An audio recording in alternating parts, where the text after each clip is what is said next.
there's a lot of hype around Nebraska football going into this season. This is a program that has been down and out for the last couple of years, especially when you remember how ugly things looked after the end of the Scott Frost era. You hire Matt Rule to turn around and bring Nebraska football back to national prominence. Well, if that's going to happen, it's largely going to hinge on the development of true freshman quarterback Dylan Raiola. For a lot of you guys who don't keep up with high school recruiting like that, Dylan Raiola was the second best quarterback coming out of last year's recruiting cycle. He's a legacy player. He had one of his family members who played for Nebraska some time ago. I believe he's actually on the staff as well. And they got him to flip from Georgia to the Cornhuskers. Now, of course, it took some NIL money to do so, but this was a huge pickup and a huge commitment for Nebraska. Dylan Raiola is the second highest recruit that they ever got in program history.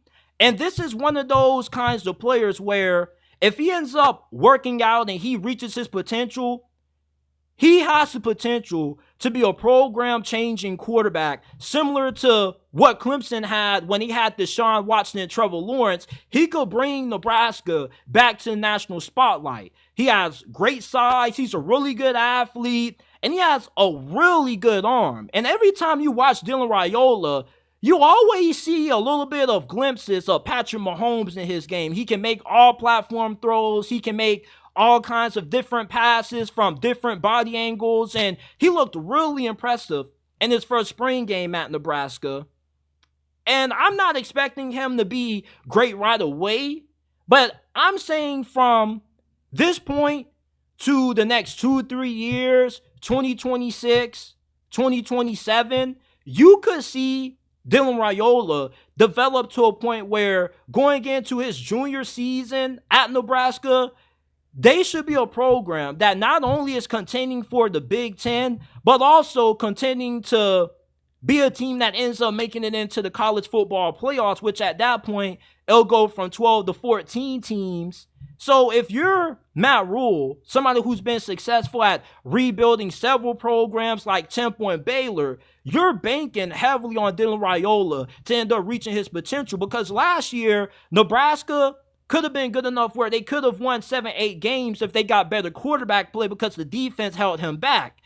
And if Dylan Raiola ends up reaching his potential, he has success, Matt Rule and his coaching staff can develop him and get him drafted high in the NFL, it's going to make it easier for them to continue to recruit these blue chip quarterbacks and these other blue chip players, because they know that if you go to Nebraska, you got a good chance of not only being able to get developed and being able to win, but you also have a strong chance of reaching the next level.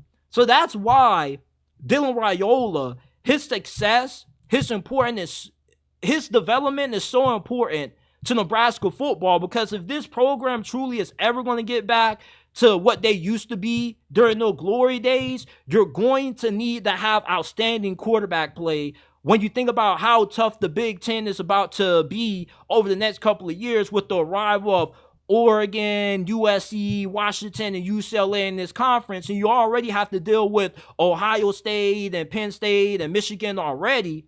And if you can get Dylan Raiola to reach his ceiling, you definitely like the chances of Nebraska being able to eventually win a Big Ten title and compete for a spot in the playoffs potentially, because this isn't a conference that generates great quarterback play consistently. You know, J.J. McCarthy is probably one of the best Big Ten quarterbacks that we've had in a while since Justin Fields.